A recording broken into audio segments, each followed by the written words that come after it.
हमें केवल एक नियम लेना है, निरंतर नाम जप करने का। मन की वृत्तियां ऐसी बन जाएं कि नाम जप के बिना हमें एक क्षण भी चैन न पड़े।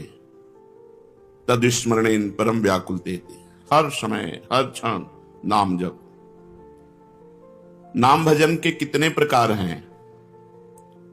नाम भजन के 3 प्रकार हैं, नाम जप, नाम कीर्तन, नाम स्मरण। 3 प्रकार से नाम का रसास्वादन किया जाता है, जप के द्वारा, स्मरण के द्वारा और कीर्तन के द्वारा। ये जप क्या है?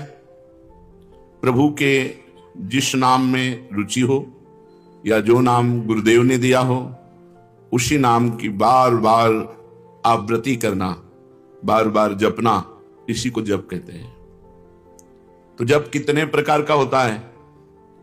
ये जप 3 प्रकार का होता है, साधारण जप, उपांशु जप और मानसिक जप। ये 10 गुना पूर्व से होता है। विधि विधान से यज्ञ याज्ञ जो किए जाते हैं, उनसे 10 गुना फल साधारण जप में है। साधारण जप से 1000 गुना फल उपांश में है और उपांश से लाख गुना फल मानसिक में है। मनुस्मृति में ऐसा वर्णन है। साधारण जप क्या है? जिसमें स्वर तो सुनाई दे पर वो कीर्तन नहीं है। जैसे राधा राधा राधा राधा राधा राधा राधा राधा राधा, ये कीर्तन नहीं है, ये साधारण जप है। इसे साधारण जप कहते हैं, जिसमें शब्द बाहर सुनाई दे। उपांशु जप क्या है? जिसमें जीभ और ओठ तो हिले पर शब्द बाहर ना सुनाई दे। यह साधारण जप से 1000 गुना फल देने वाला है। ओठ बंद है, अंदर जीभ हिल रही, नाम या मंत्र चल रहा है। मंत्र उपांश से शुरू होता है। मंत्र 2 ही प्रकार जपा जाता है, उपांश और मानसिक। नाम 3 प्रकार से जप होता है, साधारण जिसे वाचिक कहते हैं, फिर उपांश और मानसिक।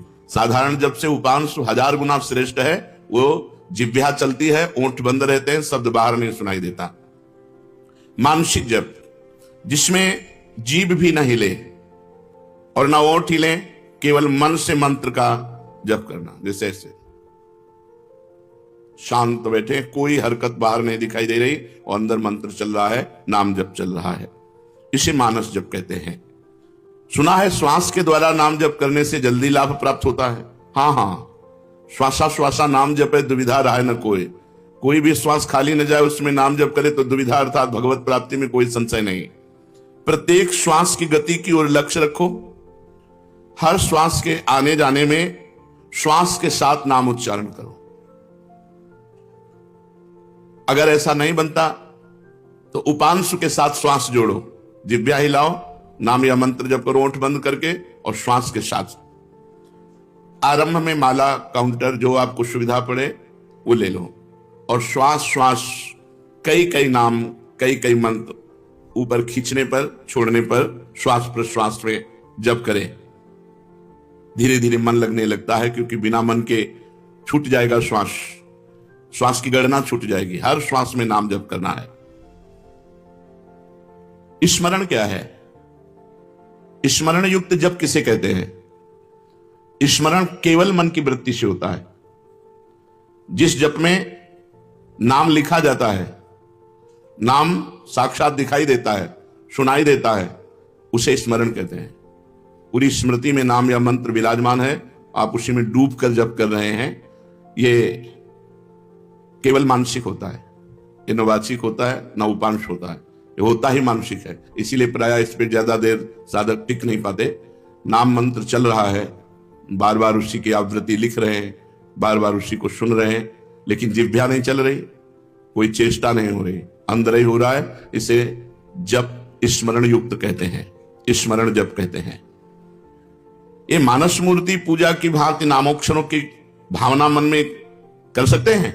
हाँ, कर सकते हैं। जैसे श्री राधा वल्लभ लाल जी की रूप माधुरी सामने है, उनके मस्तक पर लिख रहे हैं मंत्र, उनकी छाती पे लिख रहे हैं, उनकी बाजुओं पे लिख रहे हैं, उनके चरणों में लिख रहे हैं, और बार बार जहां मन आया पूरे श्रीअंग का दर्शन करते हुए वहीं बार बार मंत्र लिख रहे हैं, बार बार नाम लिख रहे हैं। मानस मूर्ति की पूजा की भांति आपको लाभ देगा। क्या नाम अक्षरों की आवृत्ति का और कोई उपाय है?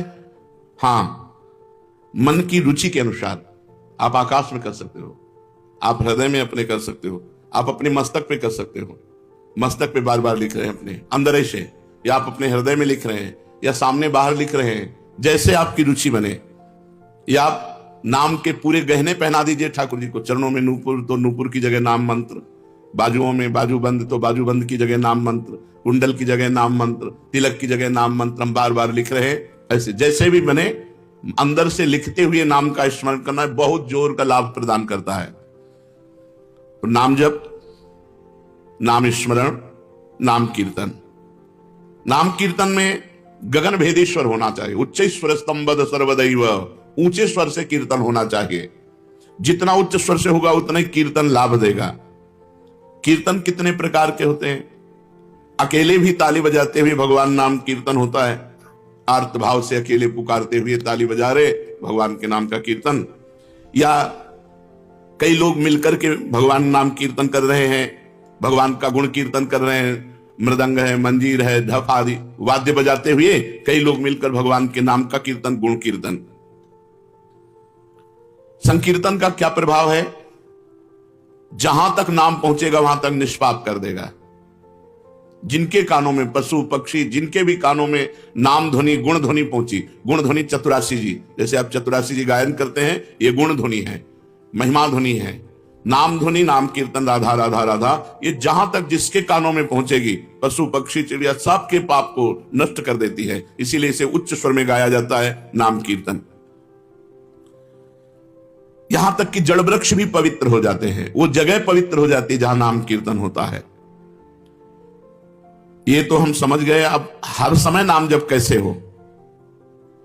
भगवान के नाम में महत्व बुद्धि होने से, अपनी भूल पर पश्चाताप होने पर, मैं क्यों भूल गया इतने सेकंड नाम, और बार बार नाम की आवृत्ति, अभ्यास करने से, अभ्यास की कमी के कारण, महत्व बुद्धि ना होने के कारण, भूल जाने पर पश्चाताप ना होने के कारण आपका भजन छूटता है। पूर्ण विश्वास करो, इसी नाम से सब कुछ हो जाएगा। नाम में रुचि हो जाए, नाम में प्रेम हो जाए, यही हमारी साधना की पूर्णता है। विश्वास और प्रेम ही भजन है।